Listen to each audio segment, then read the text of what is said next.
Hey everybody, this is Sterling McGarvey, and I am here with, Sid Misra, line producer for FIFA Street. and we are checking out demo FIFA Street. That's right. So I don't know, we'll just walk through the build and just show off some of the stuff in the game, and then if there's any questions, just feel free to bring me along the way. But Alright. first thing we'll do is just jump into sort of the hit the streets mode, and kind of want to talk about some of the depth in the game types we have. So pretty standard, like what a lot of people would expect from a FIFA Street game, perhaps, is 5-a-side. If you've ever watched sort of the Nike commercial, Nike 5 commercials, it's very much based on that cage type of matches. 5 players on each team, more physical, maybe a bit more tactical too. But then we got a bunch of different styles too. So Pana rules, for those that know what Pana is, it's nutmeg or putting the ball through a guy's legs. And the idea is that you get 3 points for doing that, 2 points for putting a ball over someone's head, 1 point for just beating him on the ground. And you're banking these points and you cash them in by scoring. We have futsal, which is kind of what we see as a graduation point from maybe FIFA Street to FIFA. So we know there's a lot of guys who really love the idea of FIFA, really want to get into FIFA, maybe are a bit intimidated because a lot of their friends got in a bit earlier and just will kill them if they go in and play. So FIFA Street kind of levels the playing field, gets them more comfortable playing a football game. Futsal is no walls. You have to, get your passes right. You got to aim your shots properly. You still don't have to worry about stuff like offsides maybe, but fouls start to come into play too. So it starts getting you into the mindset of, okay, what is a proper football game? And then another game mode we have is last man standing. The idea is that you score a goal, you lose a guy. So you'll start with 4 guys on your team, you score, you lose. So you're now 3 versus 4, or another one, 2 versus 4. And the idea is that you're just trying to get down to 0. And then we have other ways. You can create your own matches using any number of players from 1 to 6, turning on fouls if you like, with or without goalies for some of the matches. And then, yeah, a lot of layers of customization. So people can kind of create the style of game that sort of suits them, that they like to play in, types of environments they like to play in. So we'll jump into maybe this 3v3 game. Now, I do have one question. Sure. Can you, when you're playing online against other people, is that something you can incorporate your own rules, or are you're confined to what's set in the game already? Yeah, I mean, right now you're confined. I mean, one of the things we need to be cognizant of is not fragmenting the online base. So we really want to be sure that everyone can get into a game and make sure there's a lot of competition when they play. We're just jumping into Venice. Again, there's over 35 environments in our game. Far more than we've had in FIFA Streets in the past. I think FIFA Street 3 had 7. So we really wanted to create a lot of visual appeal through the environments, and also to be able to capture all the different types of game styles that we have and the number of players on the pitch. So, here's one. It's quite a big pitch for 3v3, but there's an option, if you'd like, you can choose smaller ones too. And then just to get into some of the gameplay detail, so Mike's just starting already to show off some stuff. We'll call it street ball control. So all this stuff that you're going to see is kind of new to FIFA Street, different from what you might expect from what you see in FIFA. So what Mike's doing right there, we call, standing control, and pull the left trigger. Think of a racing game. Left trigger is your brake, right trigger is your accelerate. So as you hold the left trigger of the brake, you use the left analog to start moving the ball around. And if you watch street videos on YouTube or something, you'll see this a lot. The idea is that he's trying to bait the defender in. He's trying to get him to maybe miss a tackle. So if he's able to get him, hold the ball forward and then get the defender to bite, he can pull the ball back and then make a move. Like, there he goes, puts it through his legs for a Pana. He can decide to put the ball into the air. And again, putting the ball in the air is quite simple. Just hit the right bumper. You can exit. You can either keep hitting the right bumper to kind of juggle, and then when you're ready to exit, you just pick a direction, and he's going to try to make a move in that direction. So again, try to make it really easy to pull off some cool stuff, but you still have to be able to do the timing right. So it's not about pressing a button and then letting a canned animation play out. That was a lot of the complaints in the previous FIFA Street series. Attacking or defending, you really have got to make sure you're timing things correctly if you're going to be able to have like a cool move or stop them. So my question in particular, from some of the hands-on time I've gotten and the way you link up tricks, it reminds me a lot of Tony Hawk in particular, the way you kind of chain your combos together and you're trying to beat your defenders. What other game, were there any other games in particular that you guys took a look at aside from FIFA when you thought about how you can incorporate a different feel from the traditional FIFA Street games? Yeah, we kind of went in and we ran the gamut on a bunch of different games. So even like obviously SSX is being made up All right. up at EAC too. We learned some lessons from those guys. They were in development probably a good 10 to 12 months before we even started, at least at a concept phase. So we learned some lessons from those guys for sure. They obviously have the concept of chaining skill moves together on a snowboard. And even like fighting games, really, like you think of your Street Fighters, and we might not do it in overtly arcade style, but just the basic concept that we'll give you the tools, we'll give you some pieces, and then the moves, the ones that'll end up being the coolest ones that people start sharing with each other, are going to be ones that we've never seen before, because someone's just going to create it as they play.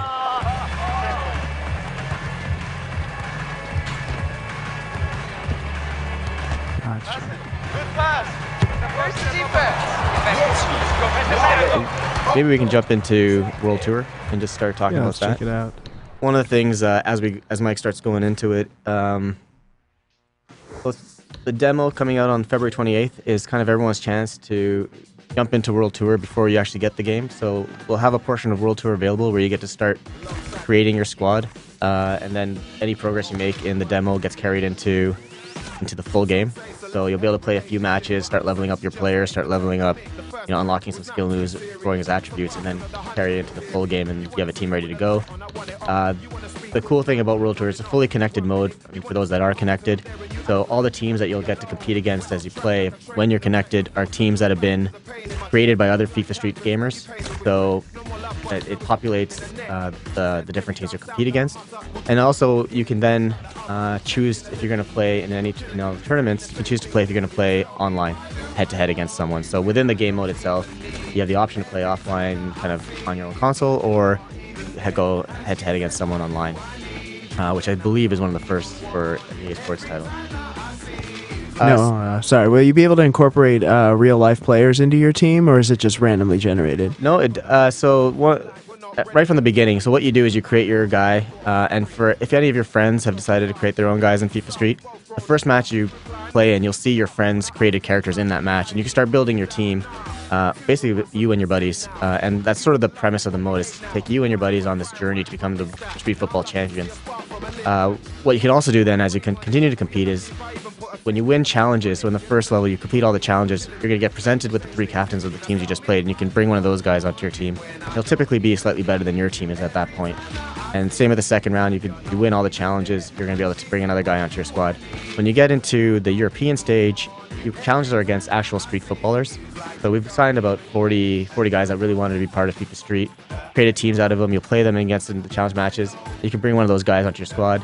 When you get to the world stage, your challenge matches are against actual club teams, and they're kind of randomly assigned, so you can eventually start pulling in different guys. Think of sort of the ultimate team concept, where you're kind of building your squad based on the guys you're kind of by chance able to unlock for yourself.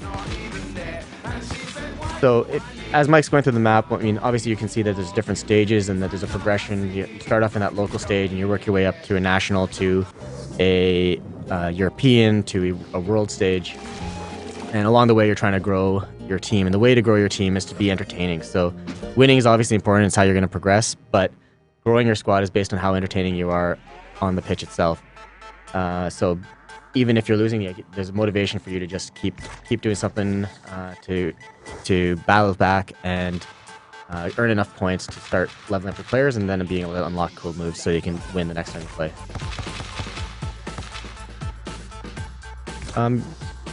You'll also see, I guess, in the World Tour, the different types of challenge matches. So again, recognizing that it's a world sport, we really wanted to encapsulate the different forms of football that people play around the world. So you have the panel rules in different places, you have the freestyle rules, you have normal 5-a-side rules, 6-a-side futsal, and then even different locations around the world. All the environments kind of fit the style of game that you're about to play, and we wanted them to be a bit more plausible. They're still pretty fantastic in some places. So you play on the mountainside of Rio.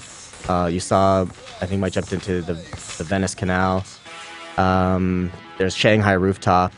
So there's a bunch of cool places that you can play, but all of them are based on things that we have seen in the real world. So that we really want to make sure that we kind of there's a plausibility to where you're going to play. It's not just these sensational places that just make no sense. Okay. Now, one of the things I think a lot of people have kind of mentioned is we've been seeing that it's based off of the FIFA 12 engine. There's modifications. Can you go into a little more detail about, outside of the facial structure, the face and likenesses of real life players, what other elements have you borrowed? Yeah, so I mean, fundamentally, we built it from the FIFA gameplay engine. So if you think back and if you look at a lot of the maybe criticisms of FIFA Street 1, 2, and 3 of the past, they were never built on a FIFA engine, on a football engine. And you noticed it right away. I mean, it's just, you may have some pick up and play fun. Maybe the first 10 minutes, half hour were pretty fun. But when you really started to really want to play, because it wasn't proper football, it disengaged a lot of people, I think, from actually trying to stay with it. It didn't have the depth. So what you'll notice that we get is just proper football mechanics, like from something very simple as locomotion, the way the players are moving, the fact that there's momentum involved, there's physics. The ball isn't just attached by a string to your foot. You're actually dribbling the ball. The ball will move and move unpredictably depending on the speed you're moving at. So, all those things just from a basic level, passing, shooting, has to feel and play like football. And then we built on significant amount on top of that. Like, FIFA was never designed to be played with walls, for example. So there's a lot of logic. Like, what does the goalkeeper do when the ball comes off the wall? We had to do a lot of work to kind of make them act intelligently. Players, as they go near the wall, we need to make sure they are, you saw them kind of shield against the wall, hold their hands up just to acknowledge that the wall is there and put some distance between them. So, a lot of work to really make sure that some of the things that you would expect, they can't just be FIFA with walls. You need to have them acting intelligently.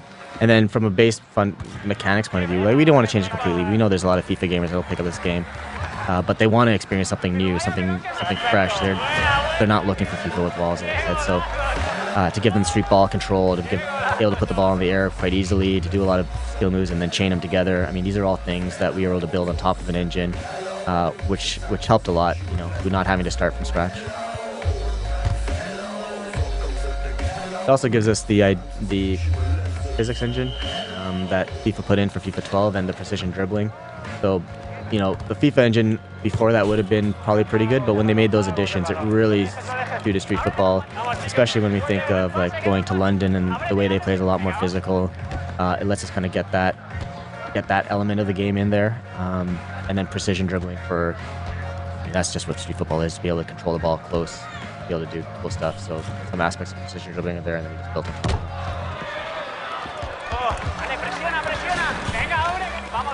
Oh, I see you've got the score at the head thing enabled. That's right. I think Mike's the only guy I've seen pull it off. He did a great move just earlier today where he deked out the keeper, pretty much undressed him, and then just popped it in with his head.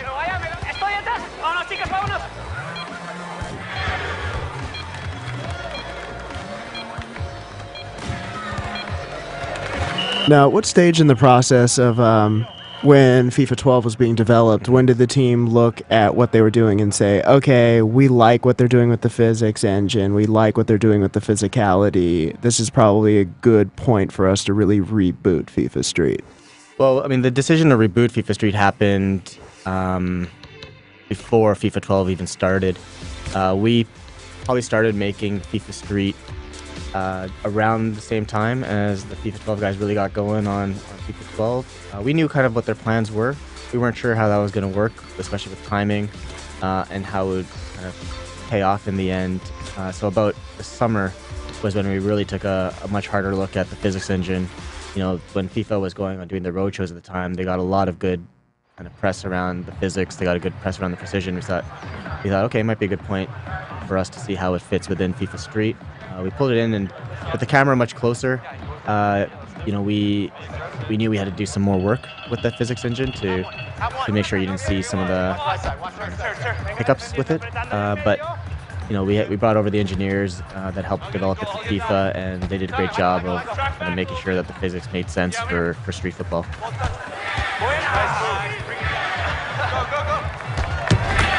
And you said the demo's coming out at the end of February? February 28th, that's right. Okay. What is going to be available for people that go and jump on PSN or Xbox Live on that day? Yeah, so You have the demo. You'll be able to play a 5-a-side match through our regular Hit the Streets flow.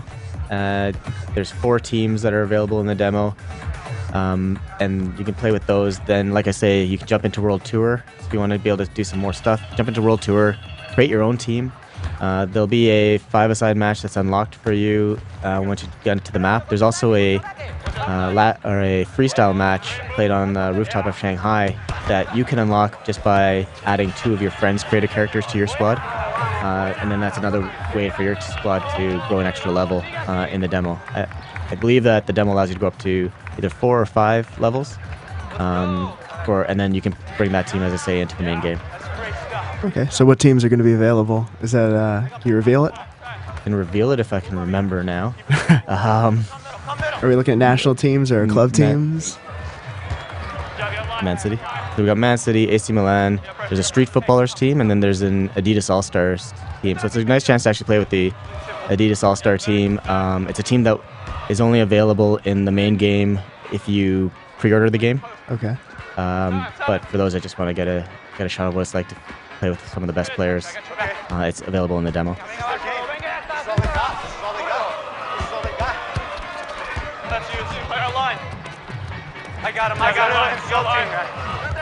So FIFA Street Demo, as we said, it was coming out February 28th in North America, 29th in Europe, and the full game is out March 13th worldwide. Looking forward to everyone trying it out.